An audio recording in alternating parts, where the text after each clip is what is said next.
Hey guys, welcome back to my channel, where I talk about all the latest news and updates on DC movies and TV shows. In this video, I'm going to explain everything you need to know about the post-credits scene of Blue Beetle, the new DC movie that just hit the theaters. If you haven't seen the movie yet, I highly recommend you to check it out because it's awesome. But be warned, this video will contain major spoilers for the movie and the post-credits scene. So if you don't want to be spoiled, stop watching now and come back later. And if you have seen the movie and the post-credits scene, then let's get into it. Blue Beetle is the first DC movie to feature a Latino superhero as the main character. It tells the story of James Reyes, a teenager from El Paso, Texas, who becomes the Blue Beetle after he is bonded with an alien device called the Scarab.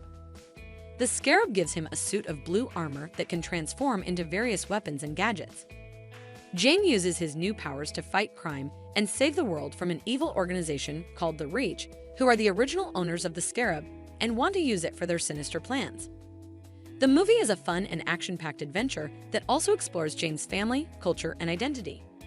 It has a lot of humor, heart, and references to DC lore.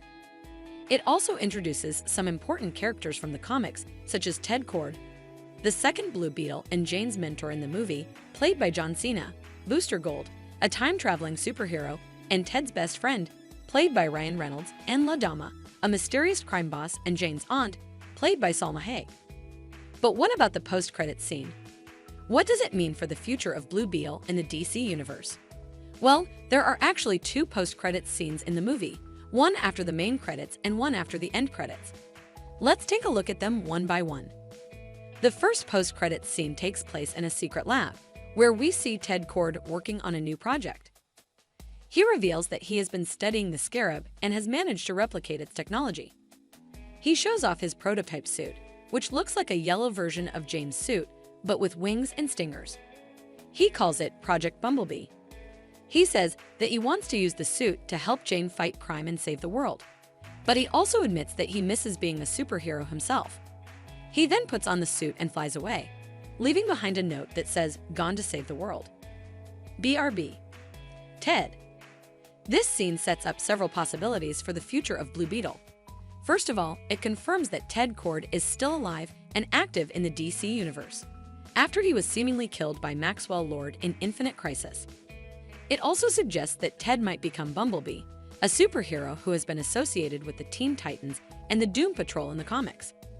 Bumblebee is usually portrayed as Karen Beecher, a female scientist who created her own suit of insect-themed armor. However, it is possible that Ted Kord could take on this role instead or share it with Karen in some way. Alternatively, Ted could become a new version of Blue Beetle himself or even join forces with Jane to form a team of Blue Beetles. Either way, it seems that Ted Kord has a lot more to offer to the DC universe than we thought. The second post-credits scene is more of a joke than a tease. It shows a claymation version of El Chapulín Colorado, a Mexican superhero parody TV show from the 1970s. The scene recreates one of the show's episodes, where El Chapulín Colorado faces off against a giant robot controlled by a villain named Dr. Thalia. El Chapulín Colorado uses his signature weapon, a red hammer with a yellow heart on it, to smash the robot's head. However, he accidentally hits himself on the head as well, knocking himself out. The scene then cuts to black, with the words "The End" appearing on screen. This scene is a homage to one of James Reyes' inspirations in the comics. James Reyes was created by Keith Giffen, John Rogers, and Cully Hanner in 2006 as part of DC's One Year Later event. Giffen has stated that he based James' personality and humor on El Chapulín Colorado, who was one of his favorite TV characters growing up.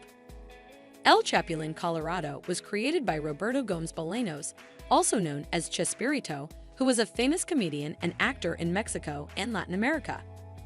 El Chapulín Colorado was a spoof of superheroes who was clumsy, cowardly, and often caused more trouble than he solved. He was also very popular among children and adults alike, and became a cultural icon in Mexico. The claymation scene in Blue Beetle pays tribute to this legacy and shows how James Reyes is part of a larger tradition of Mexican superheroes. Please give it a thumbs up and share it with your friends. And don't forget to subscribe to my channel and hit the bell icon to get notified when I upload new videos. I'll see you next time with more DC content. Thanks for watching.